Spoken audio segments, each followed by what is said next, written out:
So I do have a controversial take here.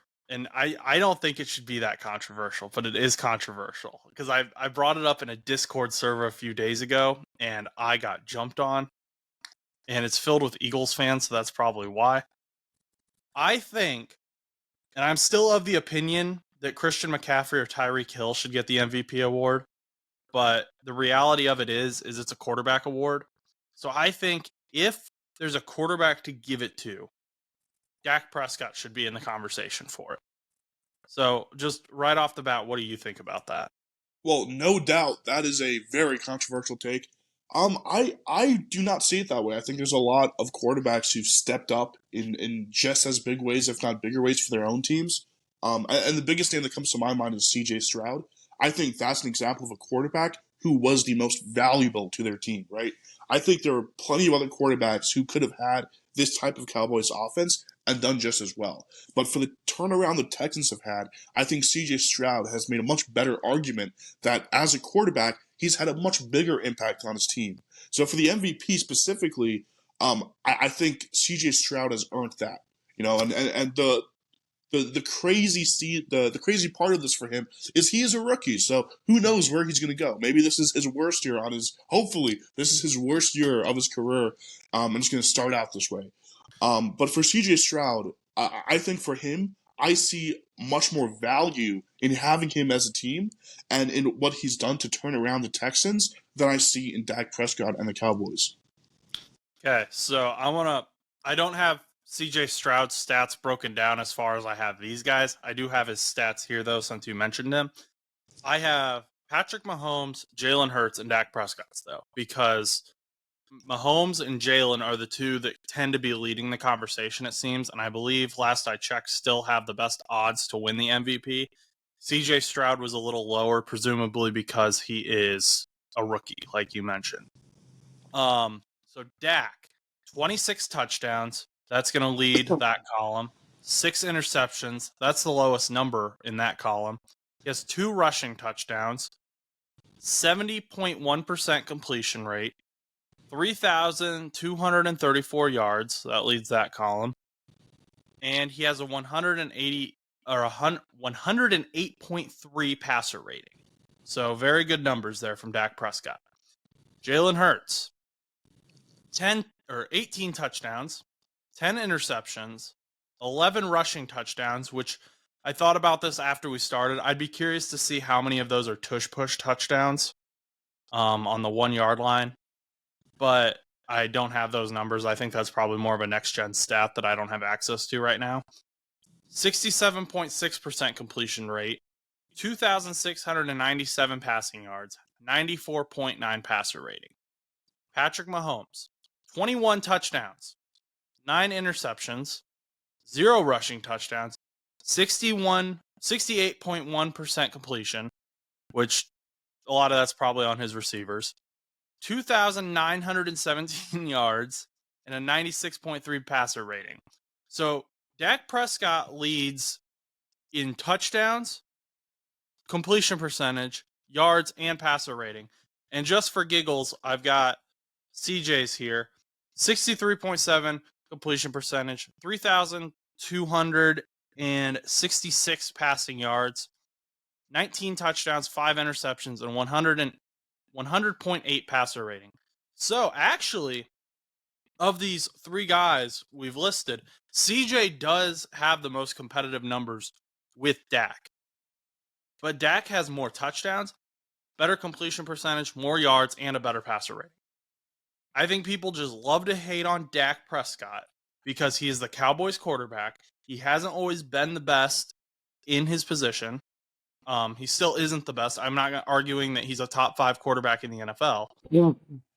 But I'm arguing with all of the injuries and with his performance, and people are going to say, oh, well, they only have 1 win against a winning team. And I'm already seeing people in the comments sections on ESPN, SportsCenter, what have you, say this Seahawks win doesn't really count because there were so many penalties, which these are the 2 most penalized teams in the NFL, so that makes sense.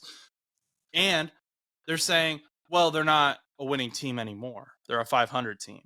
because they just got a loss to the Cowboys. They were a winning team when they played the Cowboys. That's what matters when you come into the game. Now, yes, the Cowboys have had a fairly easy schedule. I'll grant you that. But they have a gauntlet coming up. They have Eagles, Chiefs. I think they have the Dolphins. They have a lot of very hard teams. And if Dak can keep up these numbers, I think he should be in the conversation. And I agree with you. CJ Stroud should probably be in that conversation too. I don't think he will be because he's a rookie. I think he'd have to go way above and beyond. I don't think really any of these quarterbacks so far have been outstanding to where I could be like, okay, if this team didn't have this quarterback, they would not have the success. I think Tyreek Hill has more of that in the Dolphins offense. I think if they didn't have Tyreek Hill, their offense would hurt a lot more. Same thing with the 49ers. I think if Christian McCaffrey wasn't on the 49ers, they'd be hurting a lot more because that offense runs through Christian McCaffrey. Even if it's not a run-heavy game, you have to focus on Christian McCaffrey because he will break you in the passing game too. But it's a quarterback award. So what do you have? Do you have thoughts on all of that I just? I mean, no, I do agree with you that Dak's a very good quarterback, and now that I've seen the stats, I definitely think he should be in that conversation. But I still am leaning in the direction of C.J. Stroud because I do feel, at least from watching the Texans this year and last year, a lot of their differences, and where I could see the biggest difference is in the quarterback position, and. With Dak, Hurts, and Mahomes, right? Those teams always perform well, right? They're stacked teams. And I think Mahomes might be adding the most to his team because the rest of his wide receiver room is not a very good wide receiver room, especially compared to the rest of the guys mentioned. But C.J. Stroud is a guy who I see coming into the league, right, having a lot of adversity in his direction. He wasn't the number one pick, and then being able to pick everything up. Pick up the pieces around him of this franchise, of this struggle, especially recently, and being able to have the type of season he's having. So I just think C.J. Stroud, in my opinion, he has the MVP award. He's the most valuable player I see in the NFL. I think Dak Prescott is probably the best quarterback. I mean, don't quote me on that. I'll have to look more into that. But I think he might be the best quarterback right now in the league. But regardless, I think Stroud brings the most in regards to being the most valuable player. So I am totally for CJ Stroud being in this conversation. That rookie, I think, is going to hold him back, though. That fact. The reason I say that is there has been one time in NFL history that the MVP award has gone to a rookie, and it was in 1957, and Jim Brown won it.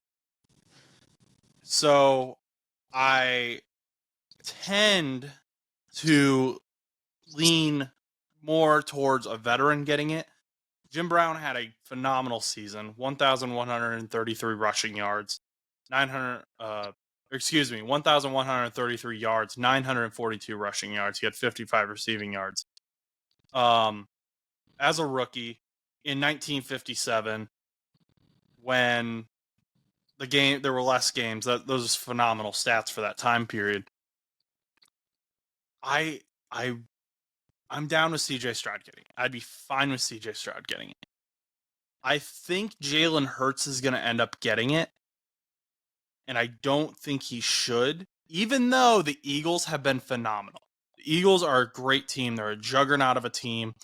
They're going to maybe run the NFC East for a while to come. The Cowboys are really the only ones competing right now against them. He hasn't really been like, wow. They've been bailed out a few times to get that 10-1 record.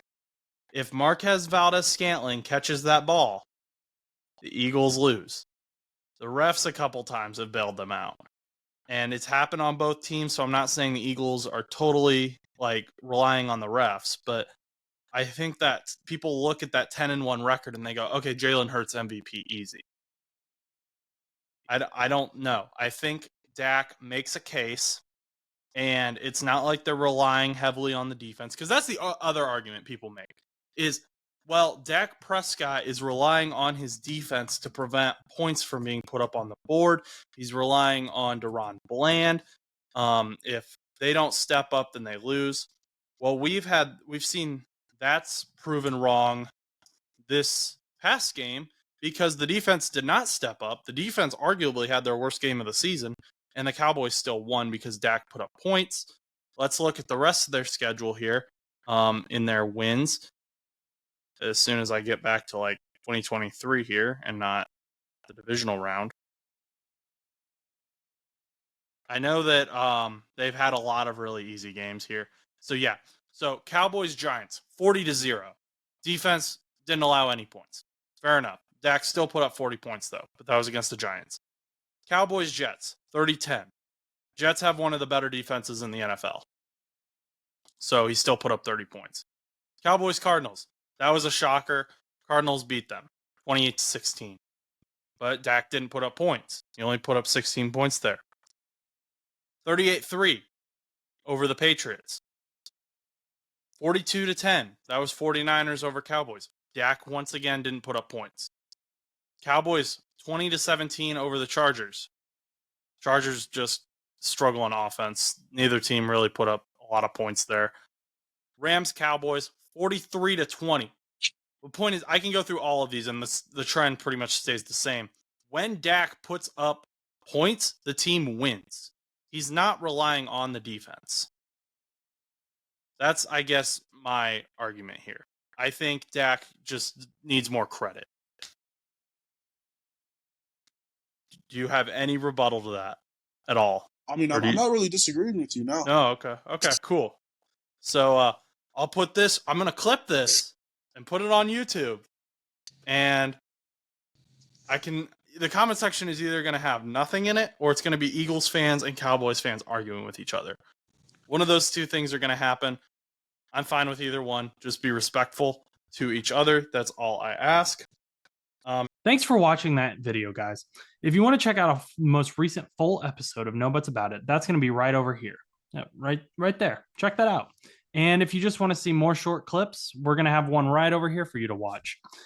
Check out No Buts About It on Spotify, Apple Podcasts, anywhere you listen to podcasts so you can listen to us on the go. Once again, have a great day and go do something nice for someone.